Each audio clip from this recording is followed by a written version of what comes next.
아멘. 신명기 6장 10절에서 25절 말씀입니다.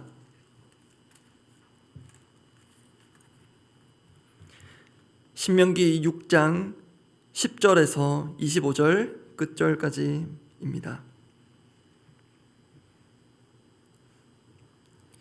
신명기 6장 10절에서 25절 말씀, 제가 먼저 10절 읽습니다. 내 하나님 여호와께서 내 조상 아브라함과 이삭과 야곱을 향하여 내게 주리라 맹세하신 땅으로 너를 들어가게 하시고 네가 건축하지 아니한 크고 아름다운 성읍을 얻게 하시며 네가 채우지 아니한 아름다운 물건이 가득한 집을 얻게 하시며 네가 파지 아니한 우물을 차지하게 하시며 내가 심지 아니한 포도원과 감람나무를 차지하게 하사 내게 배불리 먹게 하실 때에 너는 조심하여 너를 애굽 땅 종되었던 집에서 인도하여 내신 여호와를 잊지 말고 내 하나님 여호와를 경외하며 그를 섬기며 그의 이름으로 맹세할 것이니라. 너희는 다른 신들 곧 내 사면에 있는 백성의 신들을 따르지 말라. 너희 중에 계신 너희의 하나님 여호와는 질투하시는 하나님이신즉 너희의 하나님 여호와께서 내게 진노하사 너를 지면에서 멸절시키실까 두려워하노라. 너희가 마사에서 시험한 것 같이 너희의 하나님 여호와를 시험하지 말고 너희의 하나님 여호와께서 너희에게 명하신 명령과 증거와 규례를 삼가 지키며 여호와께서 보시기에 정직하고 선량한 일을 행하라. 그리하면 내가 복을 받고 그 땅에 들어가서 여호와께서 모든 대적을 내 앞에서 쫓아내시겠다고 내 조상들에게 맹세하신 아름다운 땅을 차지하리니 여호와의 말씀과 같으니라. 후일에 내 아들이 내게 묻기를 우리 하나님 여호와께서 명령하신 증거와 규례와 법도가 무슨 뜻이냐 하거든.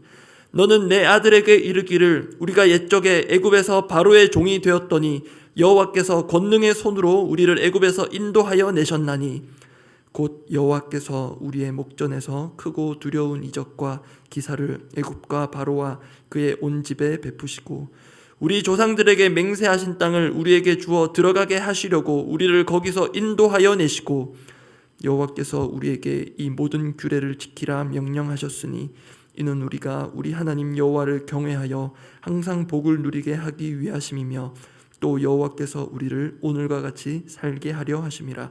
함께 읽습니다. 우리가 그 명령하신 대로 이 모든 명령을 우리 하나님 여호와 앞에서 삼가 지키면 그것이 곧 우리의 의로움이니라 할지니라. 모세는 출애굽 이스라엘 백성들에게 지금도 그렇고 앞으로도 하나님 말씀에 순종하며 살 것을 계속적으로 당부합니다. 그런 말씀들을 신명기에서 자주 보시게 될 텐데요. 그러한 순종은 우리의 의지만으로 되지 않습니다. 왜냐하면 죄라는 것은 우리 사람의 의지에도 영향을 미치기에 우리의 굳은 의지로 선한 삶을 살 수 있는 것이 아니기 때문입니다. 그렇기에 우리에게 정말 필요한 것이 있는데요. 바로 은혜입니다. 이 은혜는 추상명사가 아니라 실제적이고 구체적인 것입니다. 그러한 은혜가 하나님 말씀에 순종할 것을 당부하며 반대로 불순종을 경계하는 오늘 본문에서도 확인됩니다. 그래서 오늘은 은혜를 구체적으로 살펴보고 기도하고자 합니다.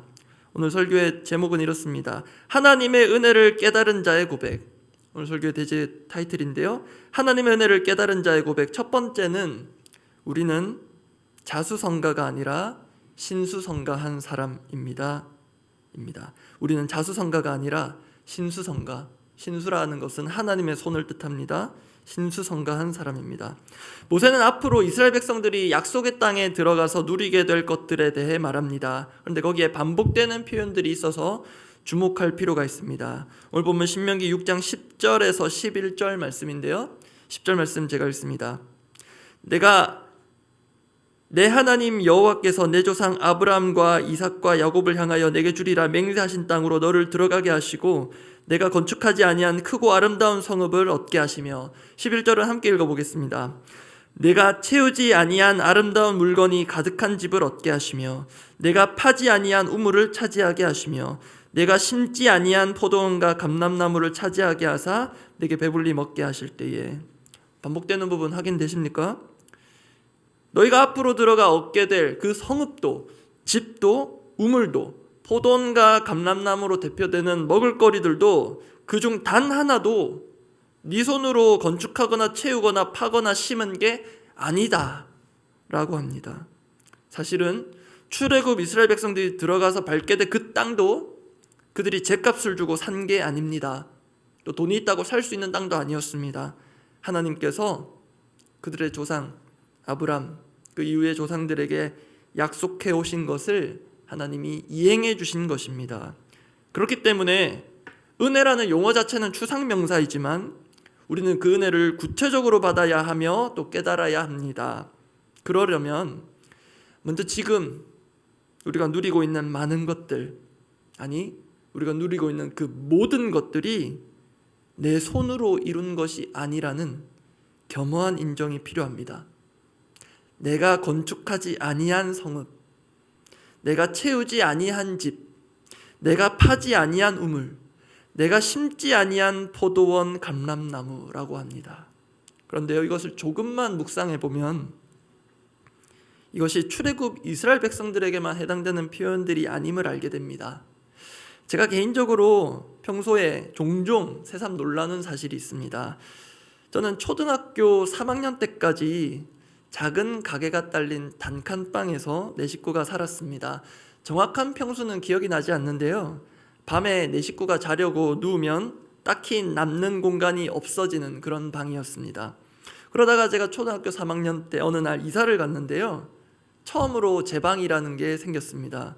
물론 책상 넣고 필요한 수납장 넣고 밤에 자려고 누우면 딱인 정도였습니다. 가끔 친구가 놀러와서 자고 가면 둘이서 빠듯하게 누울 수 있는 정도의 제 방이었습니다. 그러다가 중간과정 생략하고요, 결혼해서 지금 살고 있는 집으로 오게 됐는데, 제가 평소에 놀란다고 말씀드린 게 이것입니다. 내가 어떻게 이런 집에 살게 되었지? 종종 그렇게 놀랍니다. 그렇다고 여러분 오해하지 마십시오. 제가 무슨 대저택에 사는 건 아닙니다. 부산에서 단칸방에 살던 사람이 수도권에서 그렇게 비좁지만은 아파트에서 살고 있다는 게 전 지금도 종종 실감이 나지 않습니다. 그런데 지금 제가 누리고 있는 그런 생활 수준이 순전히 제 손으로 이룬 것일까요? 제가 자수성가해서 그런 것일까요? 그게 아니라는 숱한 증거들이 넘쳐납니다. 정말 단순하지만 우리 모두에게도 해당되는 중요한 예 두 가지만 들어봅니다. 하나님께서 우리 인간이 살아가는데 특히 생존에 필수적인 것들 중에서 무한히 공급해 주시는 것이 있습니다. 그중 하나가 공기인데요, 여러분 중에 혹시 여러분이 하루 동안 들이마시는 공기를 스스로 만들어서 사용하시는 분 있으십니까? 아니면 누군가 만들어서 제공하는 공기를 하루치만큼 값을 지불하고 확보해서 마시시는 분 있으십니까?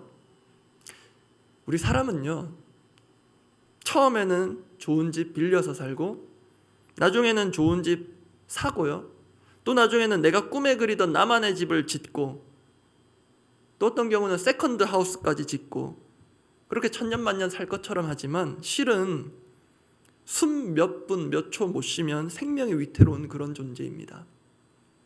그런 우리에게 매 순간 공급되는 공기는요, 하나님께서 우리에게 값없이 무한 리필해 주십니다. 공기와 더불어서 또 하나 우리의 생존에 필수적인 것이 물입니다. 특히 이 물과 관련해서는 출애굽 이스라엘 백성들에게 특별한 기억이 있습니다. 썩 좋은 기억은 아닌데요, 그것이 오늘 보면 16절에 언급되어 있습니다. 오늘 보면 16절 말씀입니다. 너희가 마사에서 시험한 것 같이 너희 하나님 여호와를 시험하지 말고. 출애굽 이스라엘 백성들이 마사에서 하나님을 시험한 이야기는 구약성경 출애굽기 17장에 기록되어 있습니다. 오늘 시간 되실 때 한번 찾아가 보시면 도움이 되실 것입니다.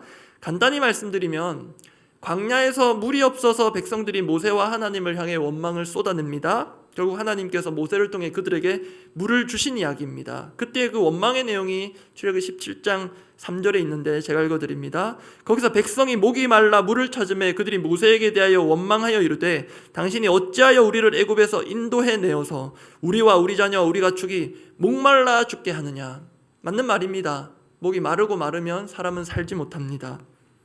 그에 대한 하나님의 응답이 출애굽기 17장 7절, 6절에 있었고요. 그래서 물을 주시고 그 사건에 대한 정리를 7절에 하고 있는데요. 7절 말씀 함께 한번 읽어보겠습니다. 그가 그곳 이름을 마사 또는 무리바라 불렀으니 이는 이스라엘 자손이 다투었음이요 또는 그들이 여호와를 시험하여 이르기를 여호와께서 우리 중에 계신가 안 계신가 하였음이더라. 마사라는 지명에 담긴 의미가 시험의 장소입니다. 출애굽 이스라엘 백성들이 하나님을 시험했다는 것인데요, 그 시험의 내용이 방금 읽은 대로 여호와께서 우리 중에 계신가 안 계신가 입니다. 이건 중립적인 표현이 아닙니다. 정말 하나님이 살아 계시다면 우리를 이렇게 물 없이 죽게 하실 수 있단 말인가 하는 불신의 표현입니다. 그런데요 여러분, 그런 그들에게도, 그런 불신자와 다를 바 없는 이스라엘 백성들에게도 하나님은 물을 주셨습니다. 주실 줄 믿습니다가 아닙니다. 그렇게 믿고 구한 자들이 아니라 구하지도 않은 자들, 오히려 애굽으로 가고 싶다고 한 자들에게 물도 없고 하나님도 없는 것 같다고, 아니 오히려 물 안 주고 우리를 죽게 하려는 하나님이 계신 것 같다고 원망하는 자들에게 하나님은 반석에서 물이 나오게 하셨습니다. 이것이 그들이 경험한 은혜요, 우리와 크게 다르지 않은 우리가 경험하고 있는 은혜입니다. 여러분, 하나님은 우리가 매일 구하지도 않는, 매 순간 구한 바도 없는 공기를 매 순간 공급해 주십니다. 이스라엘 백성의 예지만 마실 물 없다고 원망한 것밖에 없는 그들에게 기적적인 방법으로 물을 공급해 주십니다. 그런 하나님의 은혜의 공급에 힘입어 오늘 우리가 여기 이렇게 숨쉬며 먹고 마시고 편안한 집에서 누워 살고 있습니다. 그래서 감사라는 찬양이 있는데요, 그 가사에 이런 고백이 있는데 참 와닿습니다. 오늘 숨을 쉬는 것 감사. 오늘 숨을 쉬는 것 감사. 여러분, 숨을 쉰다는 것 자체에 감사해 보신 적 있습니까? 정말 맞는 말입니다. 이러한 기본적인 하나님의 공급이 없으면 우리는 자수성가는커녕 한순간도 살 수 없는 자들입니다. 그래서 우리는 하나님의 은혜를 정말로 깨닫는다면 자수성가가 아니라 신수성가한 사람이 분명합니다. 두 번째입니다. 하나님의 은혜를 깨달은 자의 고백. 두 번째는 나는 이미 과분한 복을 받은 사람입니다 라는 것입니다. 하나님의 은혜를 깨달은 자의 고백. 첫 번째는 나는 자수성가가 아니라 신수성가한 사람. 두 번째는 나는 이미 하나님께로부터 과분한 복을 받은 사람이라는 것입니다. 모세는 출애굽 이스라엘 백성들에게 하나님의 말씀에 순종할 것을 당부합니다. 그런데 그 현장에 있지 않은 미래의 후손들, 다음 세대들이 그렇게 하나님의 말씀에 순종하는 문화와 환경을 보고 질문할 때가 있을 것을 내다보고 말합니다. 그게 오늘 보면 20절입니다. 20절 말씀 제가 읽습니다. 후일에 내 아들이 내게 묻기를 우리 하나님 여호와께서 명령하신 증거와 규례와 법도가 무슨 뜻이냐 하거든.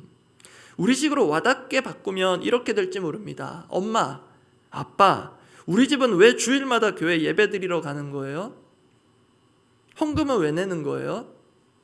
충분히 우리 자녀들이 물어올 수 있는 질문이고요. 그렇다면 우리 부모님 되신 분들, 또 우리 손주들 두신 또 할아버지 할머니들 어떻게 답해 주시겠습니까?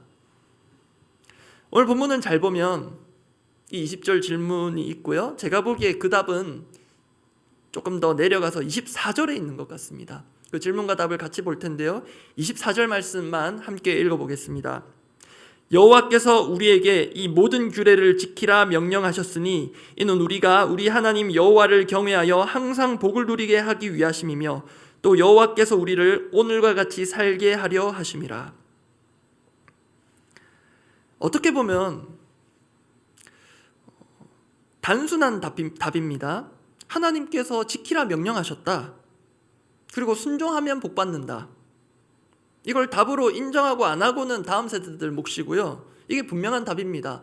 하나님 지키라 명령하신 거다. 순종하면 복 받아. 그러니까 너도 지켜. 그럴 수 있는데요. 근데 오늘 본문은 이렇게 20절에서 24절로 직행해도 답이 충분히 될 것 같은데 분명 그 사이에 21절부터 23절이 있습니다. 어떻게 보면 거두절미하고 용건만 간단히 답만 바라는 이들에게는 불필요해 보이는 내용일 수 있지만요, 실은 21절부터 23절이 답보다 더 중요하고 여기에 진짜 답이 들어있습니다. 왜 하나님의 말씀을 우리가 지켜야 하는가? 21절부터 23절 말씀 제가 속도감 있게 읽어드리겠습니다. 너는 내 아들에게 이르기를 우리가 옛적에 애굽에서 바로의 종이 되었더니 여호와께서 권능의 손으로 우리를 애굽에서 인도하여 내셨나니 곧 여호와께서 우리의 목전에서 크고 두려운 이적과 기사를 애굽과 바로와 그의 온 집에 베푸시고 우리 조상들에게 맹세하신 땅을 우리에게 주어 들어가게 하시려고 우리를 거기서 인도하여 내시고, 그렇게 하고 아까 확인했던 그다 열 명령을 지키라, 지키면 복 받는다가 나옵니다. 특히 여기서 강조된 표현들이 있죠. 하나님께서 우리를 인도하여 내셨다, 인도하여 내셨다. 모세는 반복해서 강조합니다. 그런데 이것이 12절에서도 나온 바 있습니다. 12절 말씀 제가 읽어드립니다.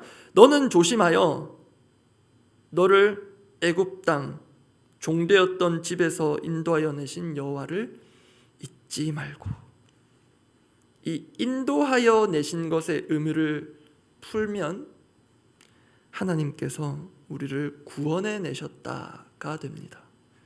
즉 우리가 여호와 하나님의 말씀을 지키는 것은 지키라 명령하신 것이기도 하고 또 복받기 위함이기도 하지만, 그게 맞지만 실은 이미 우리가 복을 받았기 때문이기도 합니다.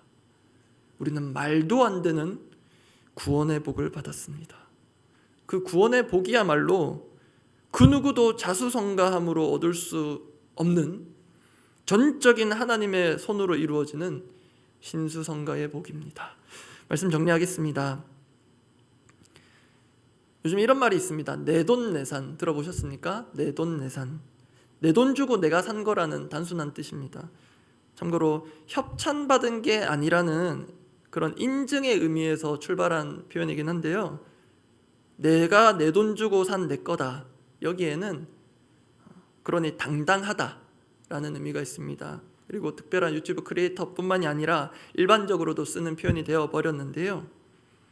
그런데 우리 믿는 이들에게는 엄밀한 의미에서는 내돈내산이라는 것은 없습니다.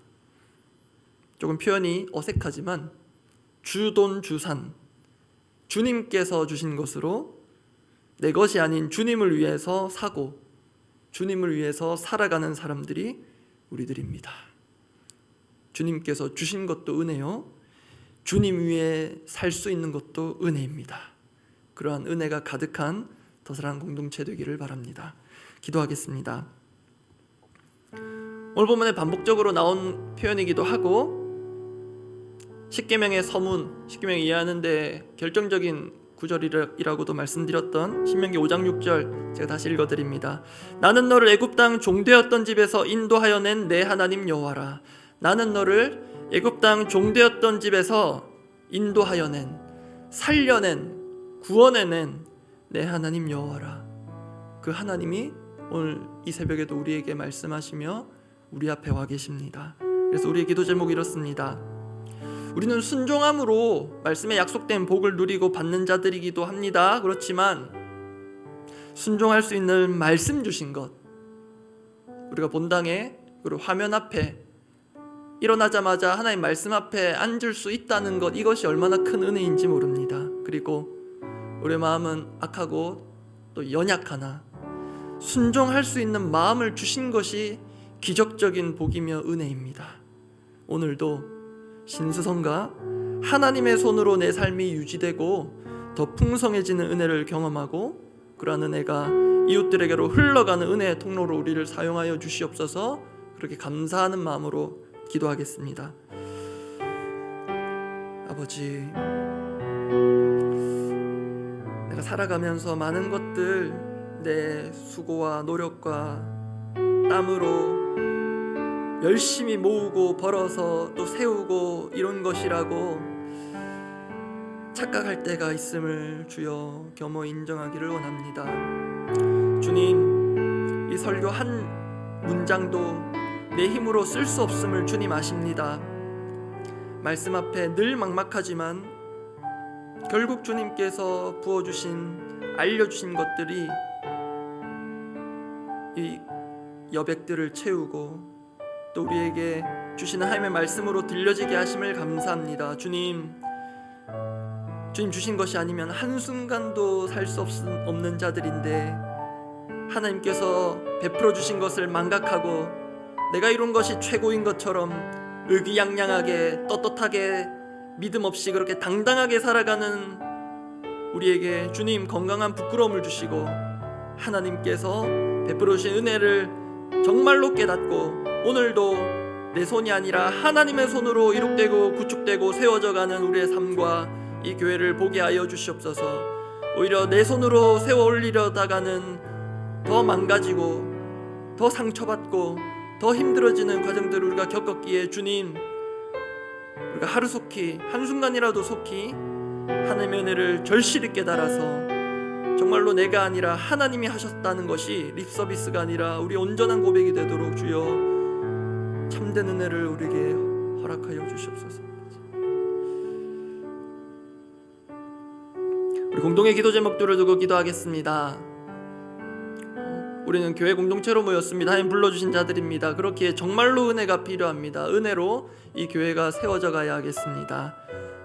하나님께서 세우신 모든 이들, 특히 어제 청지기 세미나가 있었는데요, 우리가 청지기로서 살고 또 사역하고 교회를 세워갈 수 있는 것은 그 자체가 은혜입니다. 그 은혜가 올 한해 우리 모든 공동체 가운데 풍성하게 임하게 하여 주시옵소서.